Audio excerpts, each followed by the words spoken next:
அதிரசம். நம்ம இப்போ அதிரசம் செய்ய போகிறோம். அதுக்கு 1 கிலோ அரிசி எடுத்து நல்லா கழுவிட்டு நான் ஊற வச்சுருக்கேங்க.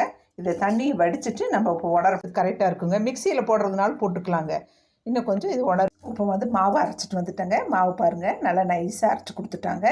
இப்போ நம்ம இது அதிரசத்துக்கு நம்ம வெள்ளைப்பாவு காய்ச்சி பண்ணி வைக்கலாங்க. இதில் 1/2 கிலோ வெள்ளை அதிரசமும் 1/2 கிலோ சர்க்கரை அதிரசம் பண்ண போகிறோங்க. இப்போ வெள்ளை அதிரசத்துக்கு நம்ம ரெடி பண்ணிக்கலாங்க. அதுக்கு நம்ம இப்போ 1/2 கிலோ வெல்லம் எடுத்து நான் பொடிச்சு வச்சுருக்கேங்க. அதை இப்படியே நம்ம இந்த ஃபேனில் போட்டுக்கலாங்க. போட்டுட்டு இதுக்கு 1 டம்ளர் தண்ணி ஊற்றலாங்க. இது அப்படியே கரையிட்டுங்க. கரைஞ்சது பாகு பதம் வரும்போது நம்ம ரெடி பண்ணிக்கலாம். நல்லா கரையிட்டுங்க.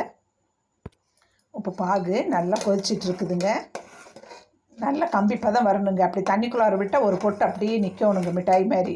அப்போ தான் நம்மளுக்கு பாகு பதம் கரெக்டாக இருக்குங்க. இன்னும் கொஞ்சம் கொதிக்கிட்டுங்க. இப்போ என்ன பண்ணலாம், மாவு எடுத்து வச்சுருக்கேங்க இங்கே நான். இதில் நம்ம கொஞ்சம் வெள்ளை எள்ளு போட்டுக்கலாங்க.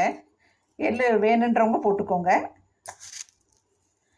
அப்படியே சுக்கு பொடிங்க, இது அப்படி தான் டேஸ்ட்டு பிடிச்சவங்க போட்டுக்கோங்க. சுக்கு பொடி, அப்படியே ஏலக்காய் பொடிங்க. ஏலக்காய் பொடி 1 ஸ்பூன் போட்டுக்கலாங்க.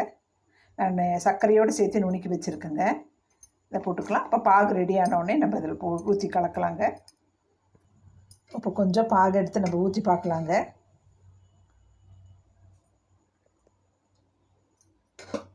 இன்னும் ரெடி ஆகலைங்க. இன்னும் கொஞ்சம் நல்லா கொதிக்கணுங்க. நல்லா கொதிக்கிட்டோம். இப்போ பாருங்கள், அப்படியே பாகில் ஊற்றினோடனே மிட்டாய் மாதிரி இப்படி ரெடி ஆகிடுச்சு இல்லைங்களா? இந்த பதம் தான் வேணுங்க நம்மளுக்கு. பாருங்கள், மிட்டாய் மாதிரி நிற்கிது இல்லைங்களா? இந்த பதத்தில் நம்ம ரெடி பண்ணிக்கலாங்க அதிரசம். இப்போ பாகு எடுத்து ஊற்றி மாவு கிளறிக்கலாங்க. நம்ம